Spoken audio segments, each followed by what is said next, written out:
the Upanishads, translated by F. Max Muller in 2 parts.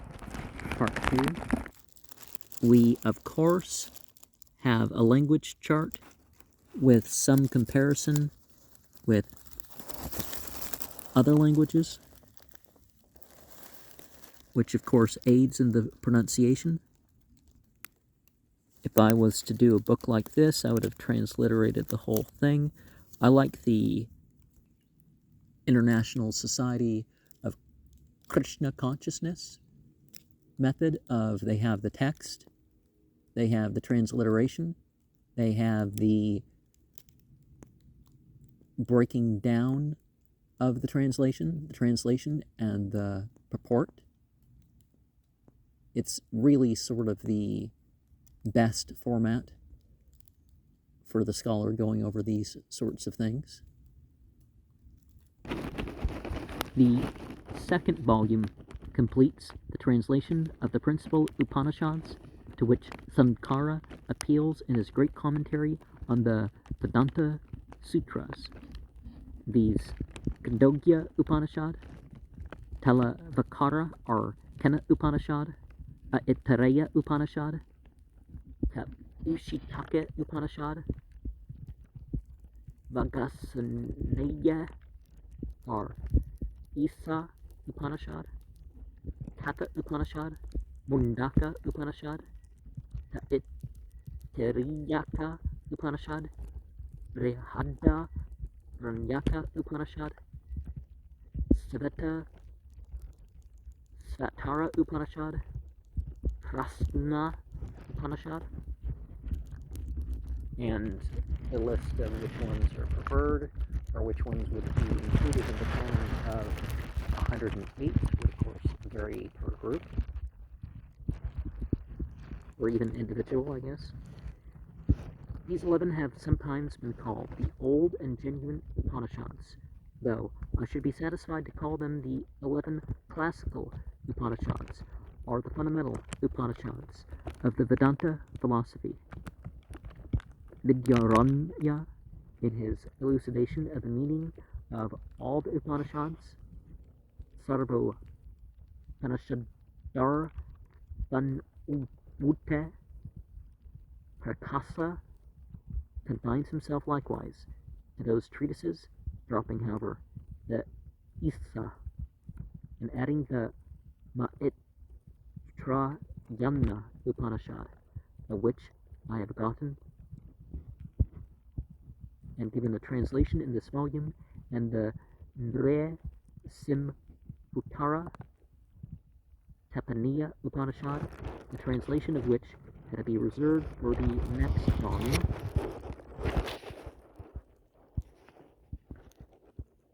And the Vedanta Sutras, see Dyusen Vedanta Einleitung, page 38. Sankara occasionally refers to the Painge Egne Rahasya Gabala and Narayaniya Upanishads. Dyusen,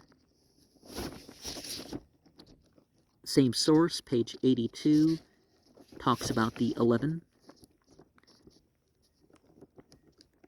And Vidyaranya, F. Max Muller cites this on the authority of Professor Cowell. See also Fitz-Edward Hall, Index to the Bibliography of the Indian Philosophical System, pages 116 and 236. And most people won't go so far as to say, well, this person got it from this, to complete the chain. They just typically say, well, I got it from this book. So that is helpful to have that listed out. It is more difficult to determine which of the Upanishads were chosen by Sankara or deserving the honor of a special commentary. We possess his commentaries on the 11 Upanishads mentioned before, with the exception of the Ushitaka Upanishad. We likewise possess his commentary on the Mandukya Upanishad. But we do not know for certain whether he left commentaries on any of the other Upanishads. Some more or less authoritative statements have been made that he wrote commentaries on some of the minor Upanishads, such as the Atharvasaras, Atharvasika, and the Nrsimhatapana, but as besides the Sankarya, the disciple of Govinda, there is Sankarananda, the disciple of Anandatman, another writer of the commentaries on the Upanishads. It is possible that the two names may have been confounded by less careful copyists. A long list of works ascribed to Sankara may be seen in Vrignaud, Philosophie de la Indie, page 34, chiefly taken from Howard Hall's Index of Indian Philosophical Systems. Deussen, the same source, page 39, talks about Nrsimhatapana. Dr. Weber's statement that Sankara wrote a commentary on the Kaushitaka Upanishad has been corrected by Deussen in page 39, and Dr. Rower in Bibliotheca Indica published the 11 Upanishads mentioned before. And F.X. Muller subjoins a list of 30 of the smaller Upanishads published by Professor Ramamaya Tarkaratna in the Bibliotheca Indica with the commentaries of Narayanabhatta, and we list 30 here. Sira Upanishad, page 1 through 10. Dipika by Narayana, page 42 to 60. Garbha Upanishad, page 11 to 15. Page 60 to 73. Nada Vindu Upanishad, page 15 to 17, page 73 to 78. Brahma Vindu Upanishad, page 18 to 20, page 78 to 82. Amrita Vindu Upanishad, page 21 to 25, page 83 to 101.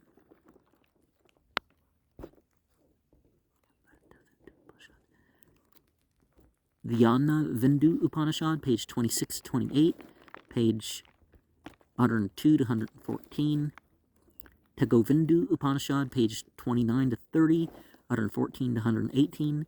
Yoga Sikha Upanishad, page 31 to 32, page 18 to 122. Yoga Tattva Upanishad, page 30 to 34, page 122 to 127. Sannyasa Upanishad, page 35 to 39, 128 to 184. Aruneya Upanishad, page 39 to 41.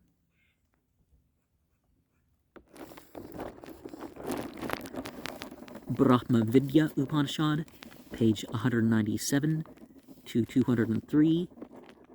Kushrika Upanishad, page 203 to 218. Kulika Upanishad, page 219 to 228. Atharva Sika Upanishad, page 229 to 238.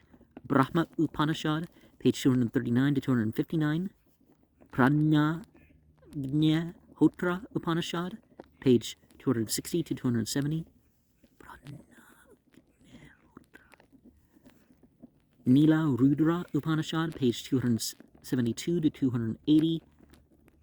Kamthasrute Upanishad, page 281 to 294. Pinda Upanishad, page 295 to 298. Atma Upanishad, page 299 to 303. Rama Purvata Paniya Upanishad, page 304 to 358.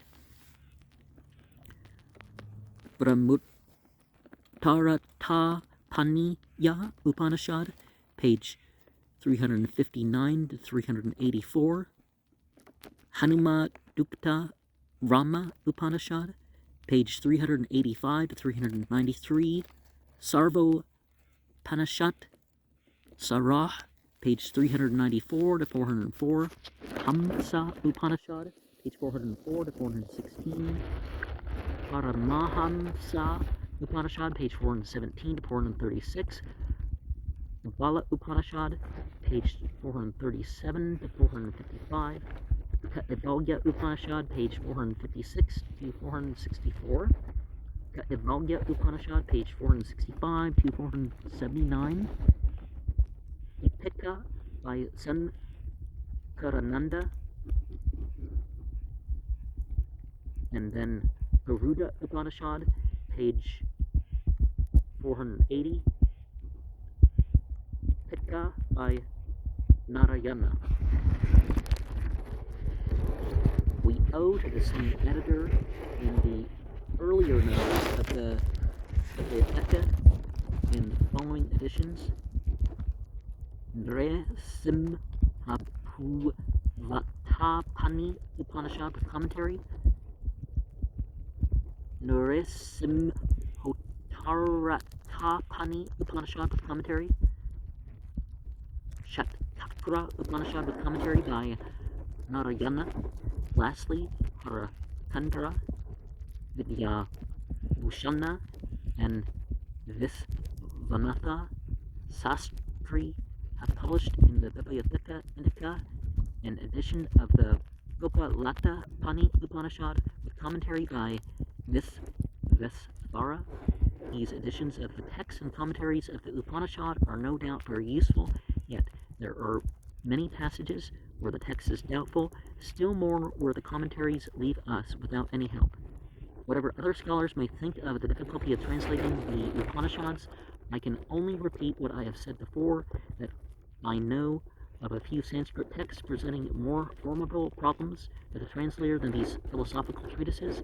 It may be said that most of them have been translated before, no doubt they have been, and a careful comparison of my own translation with those of my predecessors will show, I believe, that a small advance, at all events, has now been made toward a truer understanding of these ancient texts, but I know full well how much still remains to be done both in restoring a correct text and in discovering the original meaning of the Upanishads, and I have again and again had to translate certain passages tentatively only or following the commentators, though conscious all the time that the meaning which they extract from the text cannot be the right one. Well, I'm not sure how much that can actually be stated, but certainly lexicographically from the tradition around it is not always what the text says. And pretty much every religious tradition you have to look out for how the understanding of the text has been separated from its literal import. As to the text, I explained in my preface to the first volume that I attempted no more than to restore the text such as it must have existed at the time when Sankara wrote his commentaries. As Sankara lived during the 9th century of the Common Era, India, what can it teach us? Page 360 mentions this, which is a very interesting time, since the 800s was the time when the strongest of the big hadith collections started to be written, or 2nd, 3rd century of the Hijra was when that went down. The Talmud was being written in that period as well. Of course, in some way, there's a continuing commentary tradition. So, but the Babylonian and the Jerusalem Talmud, were they both written at the same time? Don't quote me on that. I'll find that out when I do that. Right. And as we possess no manuscripts so early a date, all reasonable demands of textual criticism would thereby seem to be satisfied. Yet this is not quite so. We may draw such a line, and for the present keep within it. But scholars who hereafter take up the study of the Upanishads will probably have to go beyond where I had an opportunity of comparing other commentaries beside those of Sankara. It became quite clear that they often followed a different text, and when, as in the case of Maitrayana, let me start that again. Maitrayana Brahmana Upanishad, I was enabled to collate copies which came from the south of India. The opinion which I have often expressed of the great value of southern manuscripts received fresh confirmation. The study of Grantha and other southern manuscripts will inaugurate, I believe, a new period in the critical treatment of Sanskrit text, and the text of the Upanishads will, I hope, benefit quite as much as later texts by the treasurers and treasures by the treasures still concealed in the libraries of the Deccan. The rule which I have followed myself, and which I have asked my fellow translators to follow, has been adhered to in this new volume also, viz. Whenever a choice has to be made between what is not quite faithful and what is not quite English, to surrender without hesitation to the idiom rather than the accuracy of the translation. I know that all true scholars have approved of this, and if some of our critics have been offended by certain unidiomatic expressions occurring in our translations, all I can say is that we should always be most grateful if they would suggest translations which are not only faithful but also idiomatic. For the purpose we have in view, a rugged but faithful translation seems to us more useful than a smooth but misleading one. And of what I shared thus far, we have run into some examples of even how their translation, the figures of speech nowadays doesn't mesh as well as it did 140 years ago, or whenever this was. However, we have laid ourselves open to another kind of censure also, namely having occasionally not been literal enough. It is impossible to argue these questions in general, but every translator knows that in many cases a literal translation may convey an entirely wrong meaning. I shall give at least one instance. My old friend, Mr. Nehemiah Goreh, at least I hope he will still allow me to call him so, in the Occasional Papers on Missionary Subjects, first series, number 6, quotes on page 39 a passage from the Khandogya Upanishad, translates it into English, and then remarks that I had not translated it accurately. But the fault seems to me to lie entirely with him. In attempting to translate the passage without considering the whole chapter of which it forms a part, Mr. Nehemiah Goreh states the beginning of the story rightly when he says that a youth by name Svetaketu went, by the advice of his father, to a teacher to study under him. After spending 12 years, as was customary with the teacher, when he returned home he appeared rather elated. Then the father asked him, Utatam, Adasam, Apraksho, Yena, Srutram,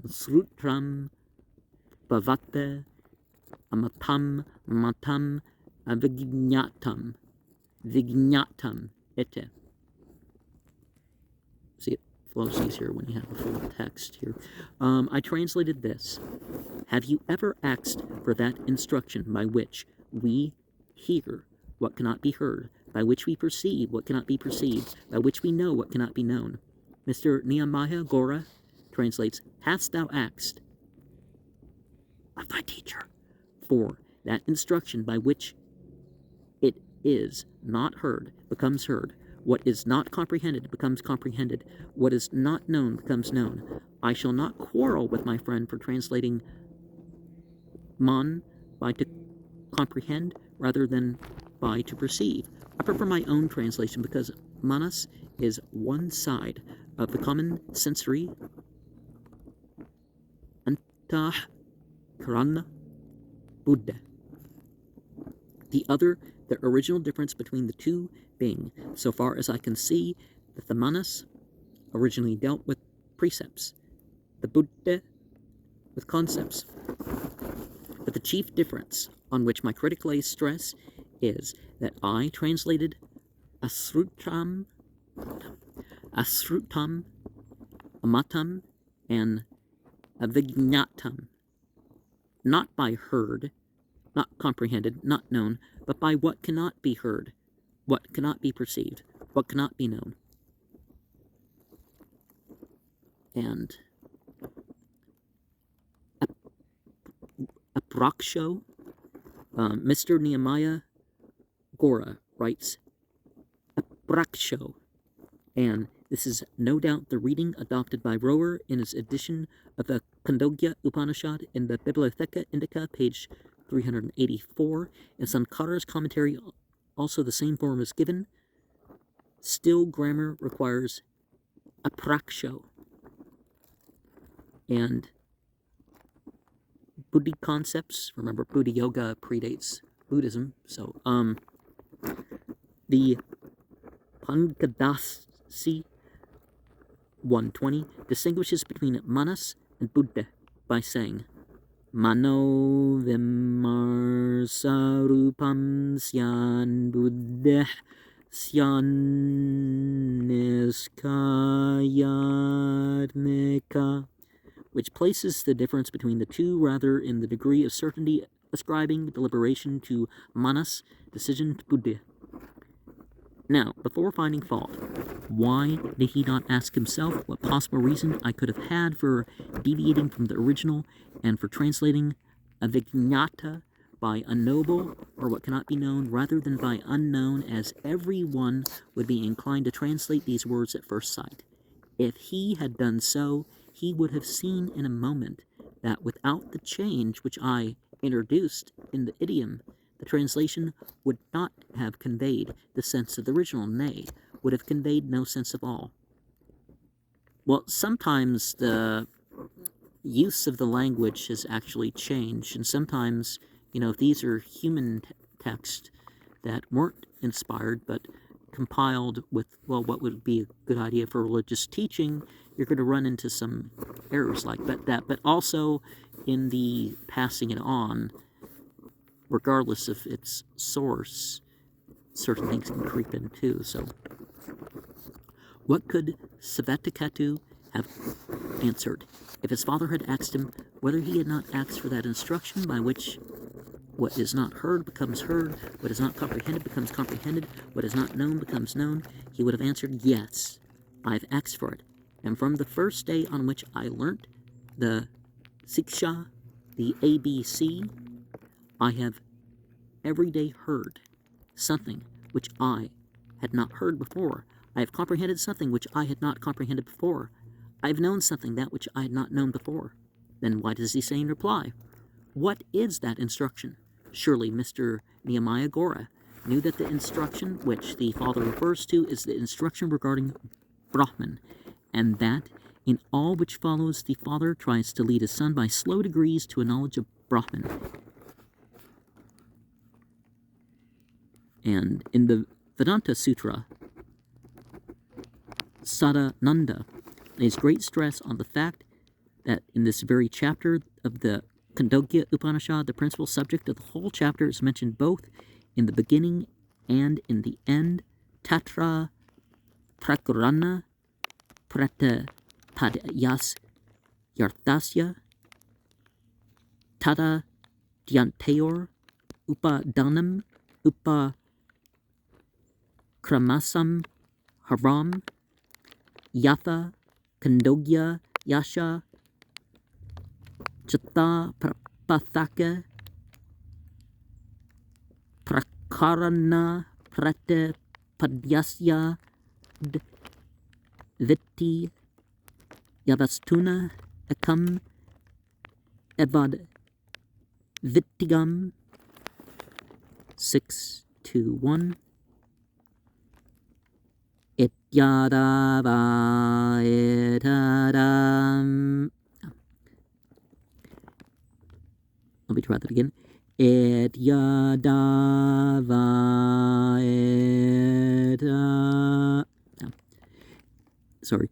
Et yadava et adatmyam idam sarvam 16:3 Ityante kapratipadanam, the beginning with and ending with, implying that the matter to be declared in any given section is declared both at the beginning and at the end thereof, as for instance in the 6th section of the Khandogya Upanishad, the real besides which there is naught else, which is to be explained in that section, is declared at the outset in the terms the only without a second, and at the end in the terms all this consists of that. Now the Brahman is called again and again that which cannot be seen, cannot be heard, cannot be perceived, cannot be conceived. In the ordinary sense of these words can be learnt, in fact, from the Veda only. Vedanta Sara, number 118. Tatra ivad viti yavastuno manan tara vishayi karanam. It was in order to bring out this meaning that I translated asrutam, not by not heard, but by not hearable, or in better English, by what cannot be heard. See the Mundaka Upanishad 1:16, Edrasyam Agralayam. Any classical scholar knows how we must often translate invictus by invincible, and how Latin tolerates even invictissimus, which we could never render in English by the most unconquered. But the unconquered English idiom, therefore, in common sense, required that avignata should be translated not by inconceived, but by inconceivable, if the translation was to be faithful and was to give to the reader a correct idea of the original. Let us now examine some other translations to see whether the translators were satisfied with translating literally, or whether they attempted to translate thoughtfully. And Quintil de Perron's translation, being in Latin, cannot help us much. He translates non auditum fiat et non scitum et non cognitum. Rajendralal Mitra translates, have you inquired of your tutor about that subject which makes the unheard of heard, the unconsidered considered, and the unsettled settled?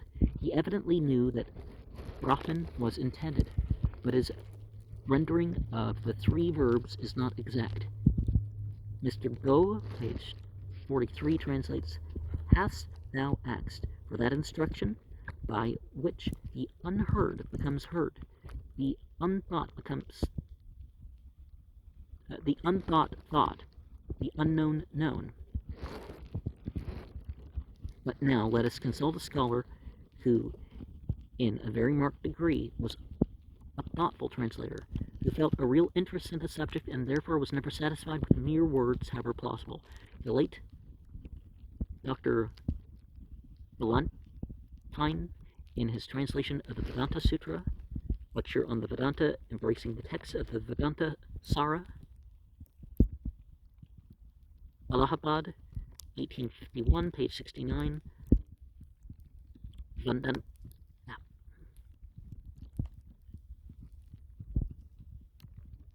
Vedanta Sara with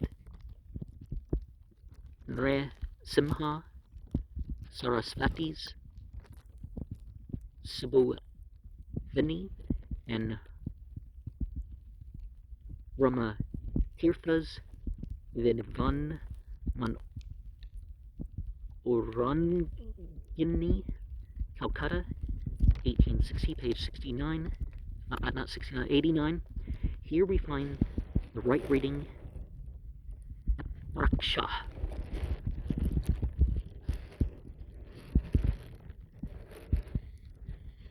So Dr. Valentine had the occasion to translate this passage from the Khandogya Upanishad, which we formerly said has now acts for the instruction by which the unheard becomes heard, the unthought thought, the unknown known. The glorifying of the real, besides whom there is not else, the following terms. Thou, O disciple, hast asked for that instruction whereby the unheard of becomes heard, the inconceivable becomes conceived, and the unknowable becomes thoroughly known. Dr.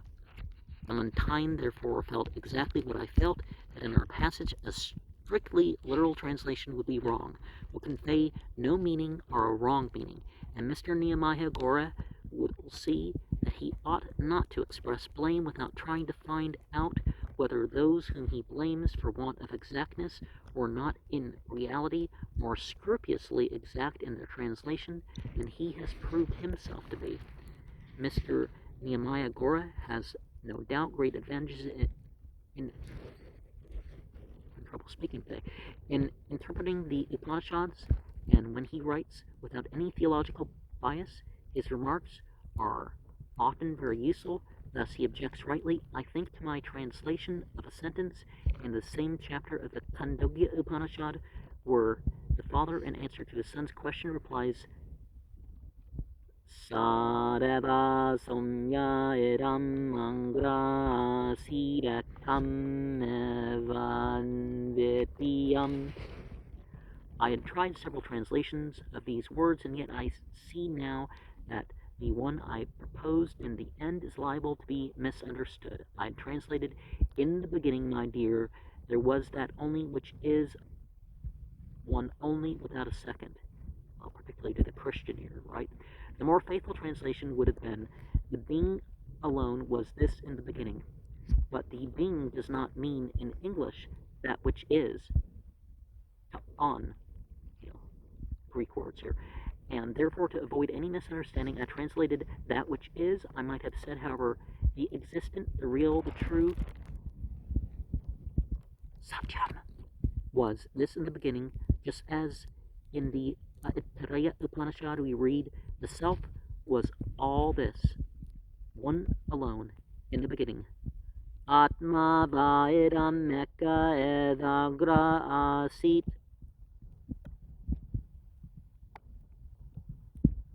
But in that case, I should have sacrificed the gender. A lot of this stuff is gender neutral, but sometimes there actually is the importance of the other, and sometimes the male and female is not necessarily referring to it as male and female, so that's a side note there, right? And this, in our passage, is of great importance, being neuter and not masculine. What, however, is far more important, and where Mr. Nehemiah Gora seems to me to have quite misapprehended the original Sanskrit, is this, that Sat, to on, and Atma, the self, are the subjects of these sentences and not predicates. Now, Mr. Nehemiah Gora translates, this was the existent one itself, or one only without a second, and he explains, this universe, before it was developed in the present form, was the existent one, Brahma itself. This cannot be if Idam, this, i.e. the visible world, were the subject. How could the Upanishad go on and say, Tada ekshata bahusyam pragayete tat tegro srigata. That thought, may I be many, may I grow forth, it sent forth fire.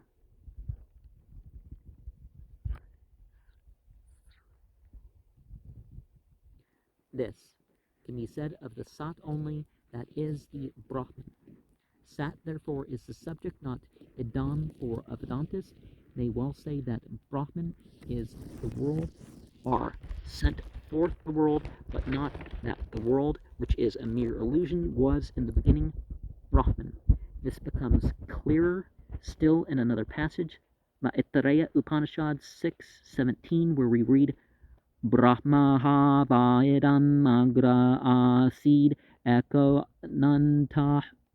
In the beginning, Brahman was all this. He was one and infinite.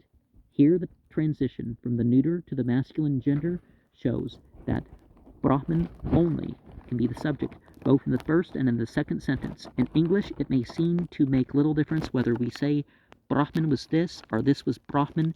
In Sanskrit, too, we find Brahma Kalv Idam Vava Sarvam. Brahma indeed is all this. Maitreya Upanishad 4:6. And Sarvam Kalb Idam Brahma. All this is Brahman indeed. Kandogya Upanishad 3:14.1. But the logical meaning is always that Brahman was all this, i.e., that we see now. Brahman is the subject. Idam Brahman becomes Idam, not Idam Brahman. Thus the Upanisads 1:18 says, Ekdara Sandreya Yuktyasastranape Avangamyate Yavat Kimkin Bhaven Etadedam Sandodetam Gagat, which Mr. A. Venice, Pundit 5, page 667, translates, whatever may be apprehended through the 11 organs by argument and revelation, i.e., the world of phenomena, is expressed by the word idam, this. Pankadasi then goes on, idam sarvam pura srishter ekam nivanvityakam sadevasin Namarupen stamete arunervakah. And Sankara says in page 398.15, Ekam evan vityam paramarthatairam Purikare Petat Saraikshata, in place of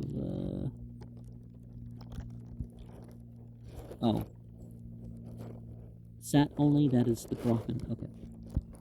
So the translation of the text before Sankara says, this Mr. Venice translates, previous to creation, all this was the existence, sat, one only without a second, name and form or not. This is the declaration of the son of Aruna. This is no doubt a translation grammatically correct, but from the philosophical standpoint of the Vedanta, what is really meant is that before the Srishta, which is not creation, but the sending forth of the world, and the sending forth of it not as something real, but as a mere illusion. The real only, i.e., Brahman, was instead of this, i.e., instead of this illusory world, the illusion was not, but the real, i.e., Brahman was what became or what seemed to change was Brahman, and therefore the only possible subject logically is Brahman, everything else being a predicate and a phenomenal predicate only. If I were arguing with a European, not with an Indian scholar, I should venture to go even a step further and try to prove that the idam in this and similar sentences does not mean this, i.e. this world, but that originally it was intended as an adverb meaning now or here. The use of idam, unsuspected by native scholars, is very frequent in Vedic literature, and instances may be seen in Links,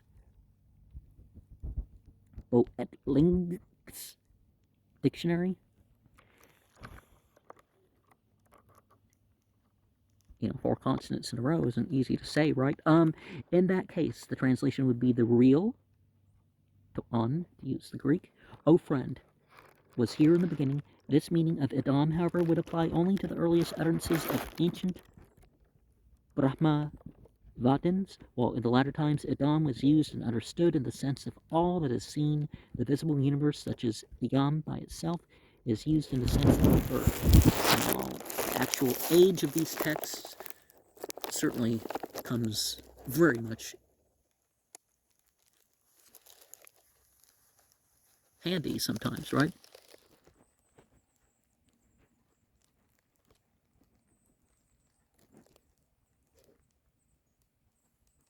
But sometimes that's very hard to tell because things get passed down orally. The texts themselves, no matter how many copies were made, don't survive in the earlier period, from the earlier periods.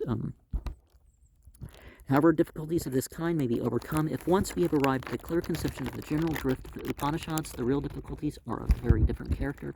They consist in the extraordinary number of passages which seem to us utterly meaningless and irrational, are in all events so far-fetched that we can hardly believe that the same authors who can express the deepest thoughts on religion and philosophy with clearness, nay, with a kind of poetical eloquence, could have uttered in the same breath such utter rubbish.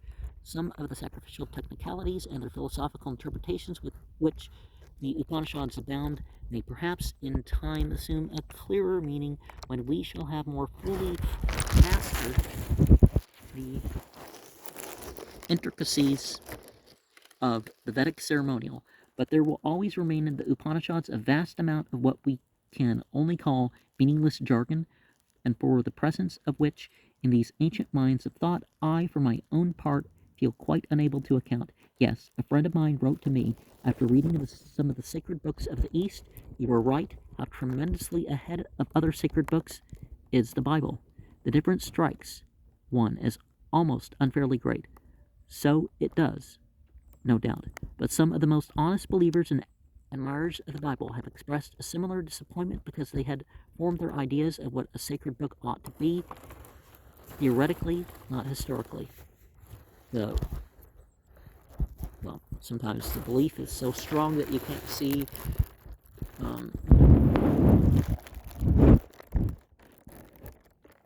some stuff, right? The Reverend J. M. Wilson, in his excellent lectures on the theory of inspiration, page 32, writes, "The Bible is so unlike what you would expect. It does not consist of golden sayings and rules of life, of explanations of the philosophical and social problems of the past, the present, and the future. It contains teachings immeasurably unlike those of any other book, but it contains history, ritual, legislation, poetry, dialogue, prophecy, memoirs, and letters. It contains much that is foreign to your idea of what a revelation ought to be.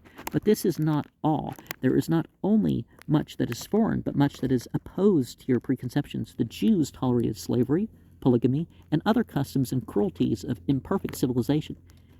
There are the vindictive Psalms, too, with their bitter hatred against enemies, all that stuff about bashing kids against rocks, and there's conflicts with science and a bunch of stuff that just builds up as we know more about it. Differences between the texts. And anyways, Psalms, which we chant in our churches, how can we do so? There are stories of immorality, of treachery, of crime. How can we read them? Still, the Bible has been and is a truly sacred, because a truly historical book, for there is nothing more sacred in this world than the history of man in his search after his highest ideals. All ancient books which have once been called sacred by man will have their lasting place in the history of mankind, and those who possess the courage, the perseverance, and the self-denial of the true miner and of the true scholar will find even in the darkest and dustiest shafts what they are seeking for: real nuggets of thought, and hope.